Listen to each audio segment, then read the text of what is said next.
Thumbs up. You'll let me drive it? No. I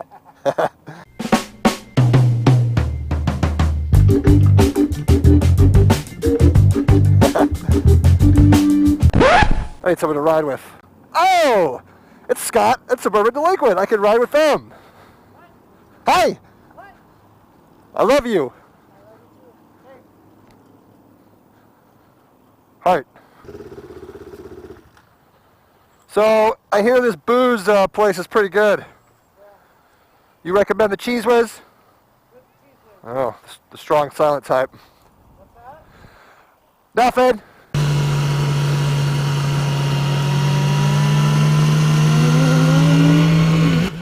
Woo! It is windy.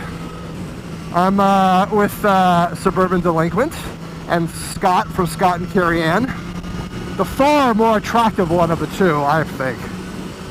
And we just left IKEA to have supposedly some of their awesome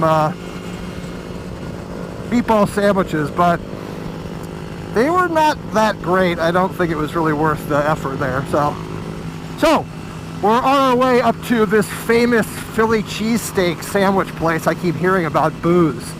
It's all the rave in the motovlog world. So, and I haven't been there yet. And if I haven't been there, then it doesn't exist. I think Scott is wearing pajama pants. I think he's wearing pajama pants beneath his jeans. That's cute. Well, it is the Christmas season.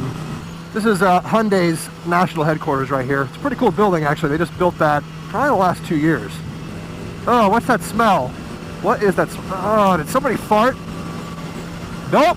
It's time for CNCycle Stories, Volume 4. Yeah, I figure since we have some boring freeway time as we ride up to Boo's Philly cheesesteak sandwich joint, I tell you their story. People seem to like my stories, as stupid as they may seem. So, let's get started, shall we? A number of years ago, I went to the New Orleans Jazz and Arts Festival, which occurs every year around April, May, towards the end of April, beginning of May, in New Orleans, which is one of my favorite cities. I have a great time every time I go there. Anyway, at that time, I went with a girlfriend and her sister and her husband and a few other friends. And the festival goes on during the daytime, and then it ends at about 5 or 6 in the afternoon, and then at night you can go back, or in the afternoon I should say, you go back, shower, take a nap, whatever, and then head back out to Bourbon Street and Frenchman Street to get your party on.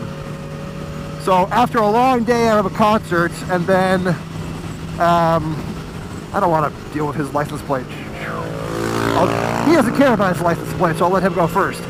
After a long day at the concerts, and then going out at night, it started raining.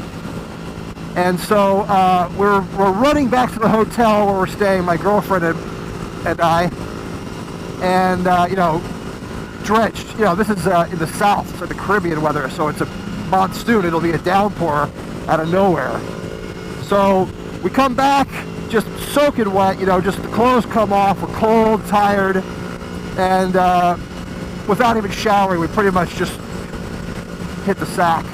Get through there, Scott, punch that hole. Sew the needle. I'll go the long way around.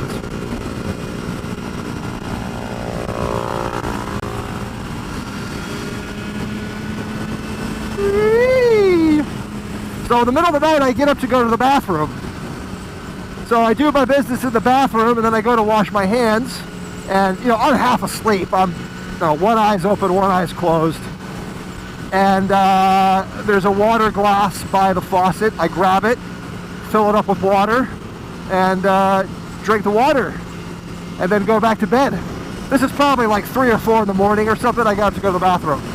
So in the morning, my girlfriend gets up and goes to the bathroom, starts screaming out of the bathroom, "Where are my earrings? I can't find them. I don't know where I left them. I can't find them." So I wake up sort of out of a slumber, and these are, by the way, these are earrings that I had bought her for her birthday. And I start looking around the room for them. Where'd you leave last? I can't remember. I don't know where they are. I'm looking under the bed. I'm thinking we ran into the room cold and wet and tired after having drinks, and she just pulled off all of her clothes and her jewelry and just kind of threw them around. She was kind of a slob anyway. That's a different story. Finally, after all this time, after ransacking the room, she says, you know what? I put them in the glass by the sink. And I said, honey, I got up in the middle of the night to go to the bathroom, and after I was done, I grabbed the glass by the sink, filled up with water, and drank it before getting back into bed. So I'm thinking at this point that I have swallowed her diamond earrings. So this is at like 4:30 or 5 in the morning. One of the things I do, and I wasn't sure if I did it or not because I was half asleep, but sometimes when I at hotels, a new glass, when I fill up water before drinking the water, I'll fill it up, rinse it, and then dump it in the sink, and then fill it up with water and drink. But I couldn't remember if I did that or not. So I'm thinking, well, maybe I just washed it down the sink or something. So I go down to the front desk, half asleep, and I told them the story, and the front girl at the desk says, look, maintenance doesn't get in until like 8 o'clock in the morning. That's like 3 hours from now. And I'm thinking, well, okay, I just won't use the sink. And we'll wait. So I go back upstairs, and by the way, these were not cheap. These were diamond earrings, real diamonds. At least that's what I told her. No, just kidding. They actually were real diamonds. So I'm sitting up there, and I'm just replaying going to the bathroom in my head over and over and over again. And as time goes by, and as I'm going through this in my head, I am starting to think that I have actually, in fact, swallowed them. I'm thinking, you know what? I didn't rinse it out because that cup wasn't brand new, and we had already used it, so I didn't bother, and I think I filled that up, and I swallowed them like a couple of Advils or aspirins. So I'm thinking, how do I retrieve these diamonds? So I either wait until I poop and dig through my fecal matter with a stick or something and a magnifying glass, or I try to bring them up the other way. I go into the bathroom, not over the sink, mind you, over the trash can because it's got no drain at the bottom, and I proceed to try to induce vomitosis, which I've never done before. I don't have an eating disorder. I've never made myself barf before. So I'm in there jamming my finger down my throat trying to barf these diamonds up. Well, my girlfriend at this point is pretty much fallen back asleep and doesn't care anymore. Or just is like, we'll worry about it in the morning, which is kind of her attitude on life.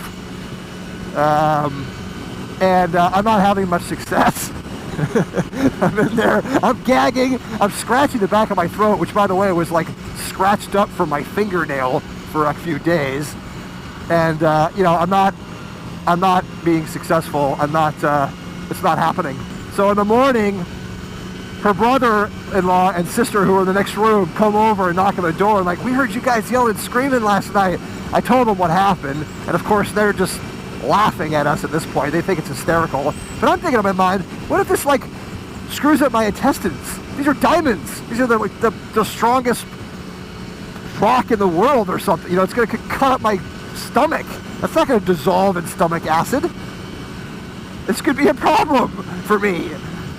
I'm freaking out. So finally 8 o'clock rolls around. And by the way, we're checking out of the hotel this day.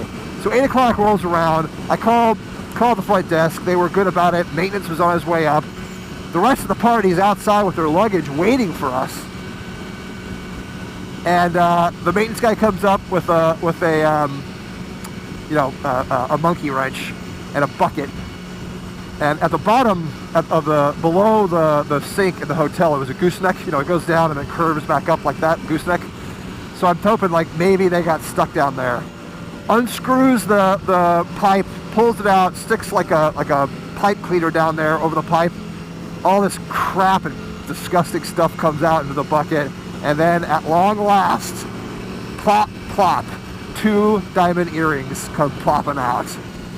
You know what? That made me hungry. Let's go eat some cheesesteaks.